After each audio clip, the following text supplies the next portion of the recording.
Okay, so you've graduated from college or from high school, it doesn't really matter. You've graduated, you're ready to take your next wise step, your financial steps into the world. What are the things you should be doing with your money? What are the very first steps you should be taking? I've got mine coming up.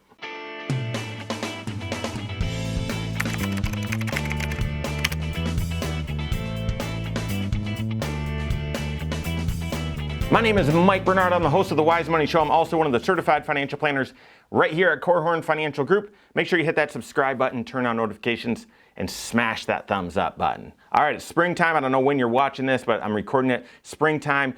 It's college graduation season. I mean, lots of people are graduating. My daughter graduated from the 5th grade. I'm not talking to her. I'm talking to you or to your child or to your grandchild who's just graduated high school and entering the workforce, or graduated college and is starting their life. I mean, I am super passionate about this very topic. Why? Because number one, I feel like this is one of the most important financial transitions that we all go through in life that you've got to get right. And number two, it's because you've got to get this right because starting early is so important.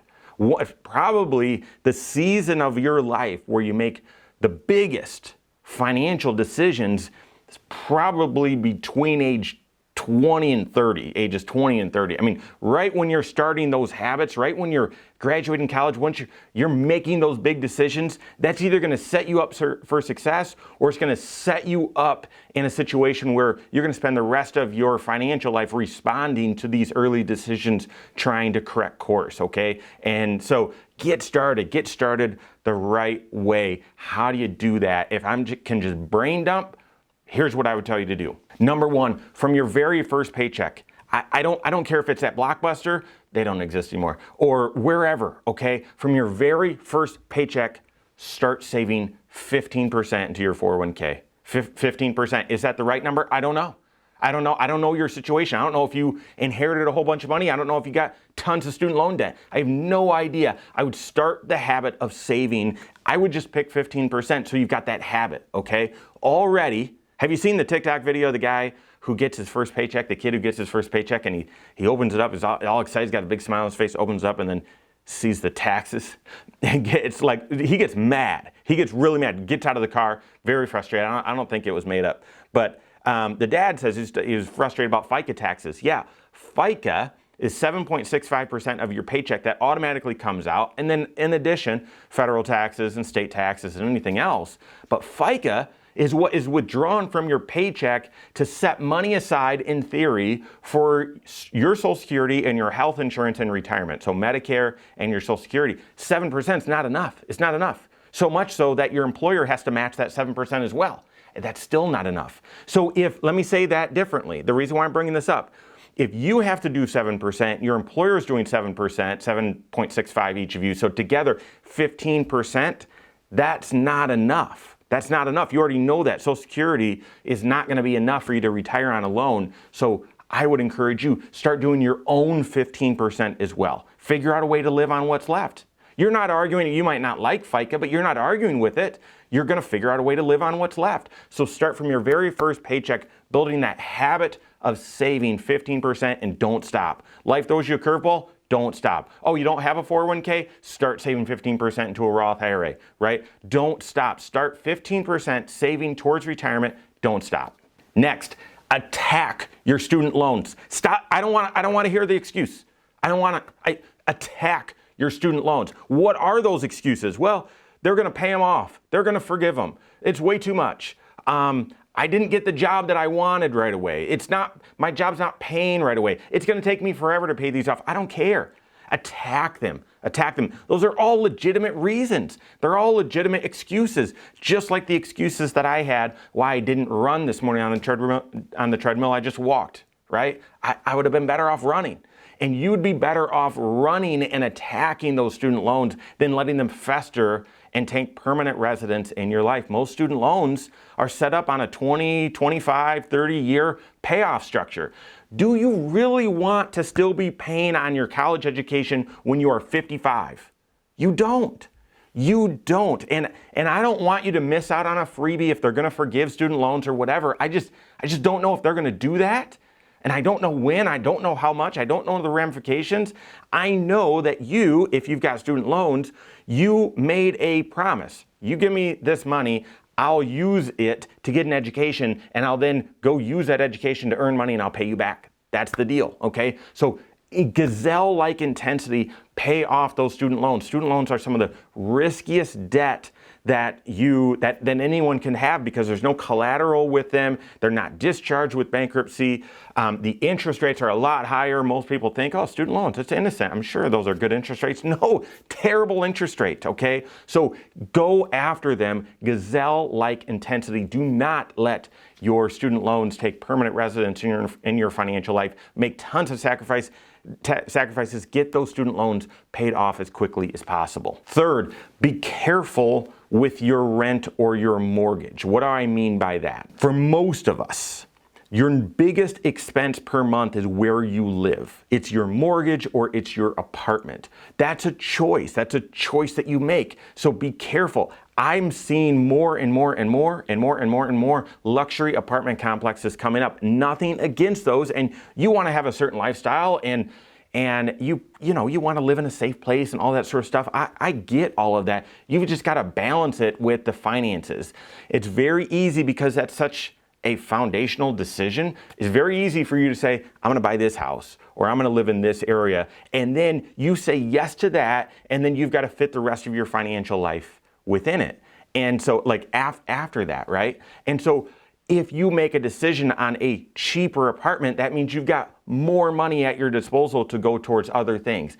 Said differently, if you say yes to that luxury apartment or to that more expensive mortgage, more expensive apartment, that means you've got to say no to some other things financially. Most people don't say no to that, going out to Chinese food with your friends or going to that get together, going to that concert, going to that ball game, whatever. Most people then say yes to that luxury apartment and they say no to some other financial goals that are important, but they're not, knocking at your door right now or send you a text saying, let's go hang out, right? So just be careful. Be careful with that number one, that biggest expense in your monthly budget, and that is your housing expense, where you live. Be careful. Try and keep that as low as possible as you're getting started. Fourth, I would start the habit of writing down your financial goals. You graduate from college, I'd write a financial goal. This is what I'd like to achieve before the end of the year. I would get in the habit of writing down your financial goals. Why? Because I want you to live intentionally with your finances. Most people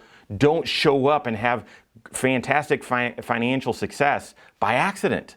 I mean, I've been doing this for 20 years. So I've got a full team, 16 financial advisors, 17 financial advisors on my team. I mean, through our collective experience, very rarely do people show up with financial success by accident. No, they're goal-oriented. I want to get this debt paid off. I want to build up the emergency fund. I want to be saving 15%. I want to do this. I want to do that. So get in the habit of writing down your financial goals so that you know, all right, this is what I want to say yes to. And when you have that codified, it's then easier for you to say no to other things, okay? Some of you, this is very natural, it's very normal. You don't like to spend money. My son, my middle child, doesn't like to spend money. He has a hard time deciding what to buy, and that's great. That puts him in a good position. But some of you like to spend.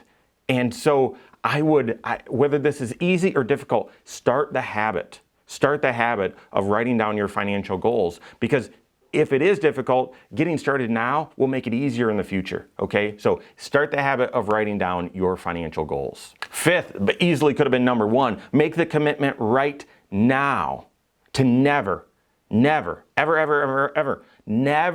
pay interest on a credit card. Never do it.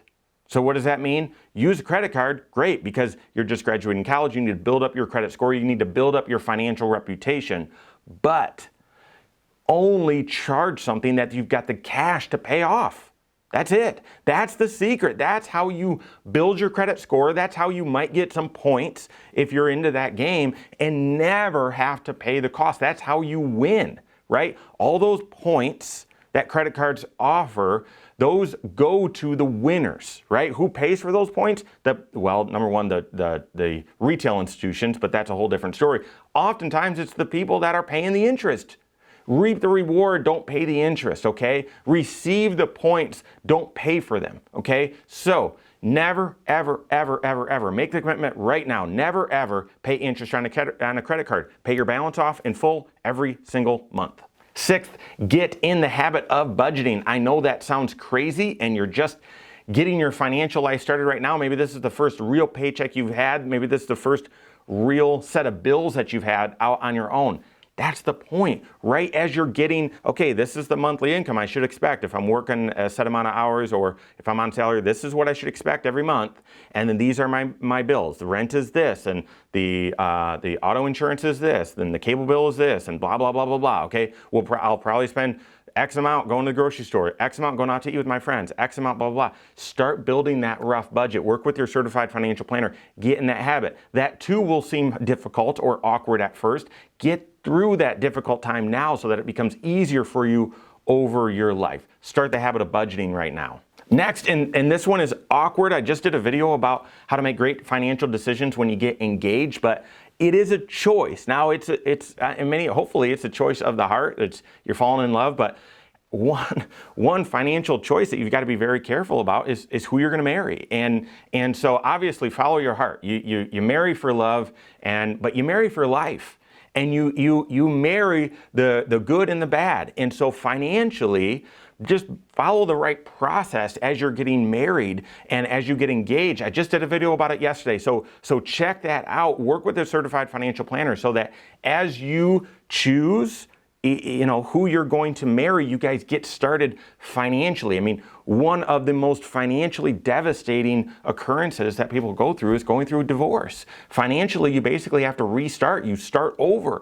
And after years and years and years and lots of financial decisions to then start over, they can financially be a very, very painful and challenging process. So getting started financially on the right foot as you're getting married or getting engaged, that's critically important at this stage of life. So check out yesterday's video, sit down with your certified financial planner, and make sure you get started on the right foot financially as you get engaged, you get married.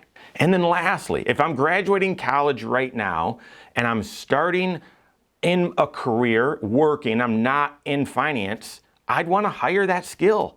I'd want to sit down with a certified financial planner and say, all right, here's what I think I'm going to be doing financially. Does that seem right? What am I missing? What else should I be doing? And this is the thing. A lot of so-called financial planners, financial advisors are just trying to sell you an investment. And that is not the right approach. That's not the certified financial planner you should be looking for. You should be looking for a certified financial planner who practices comprehensive financial planning, where they can sit down with you, take a look at your overall financial life, and then say, here are the decisions that you need to make to bring synergy to your financial situation, okay? And get used to working with a financial coach. The very best athletes, the top performers, all have coaches, right? And financially, if you are gifted with finances, you know exactly what to do, you love studying this stuff, awesome. You're probably already on the right track. If that's not you, or you're not sure if you're doing everything that you should be doing, buy an hour, buy 2 hours, hire a certified financial planner, sit down and say, all right, what should I be doing? Here's my situation. Am I on the right track? Start the habit of working with a financial coach. All right, I'm going to stop there. I could probably go on for a couple hours. You just wouldn't listen to it. If you're graduating from college right now, starting the real world, starting your financial life, that's what I would do. It's raw, unfiltered. That's what I would do, okay? Where does that fit with you? Where does that sit with you? Where does it sit with your financial priorities? Do you need help with figuring out those financial goals, structuring your budget, your 3 bank account plan?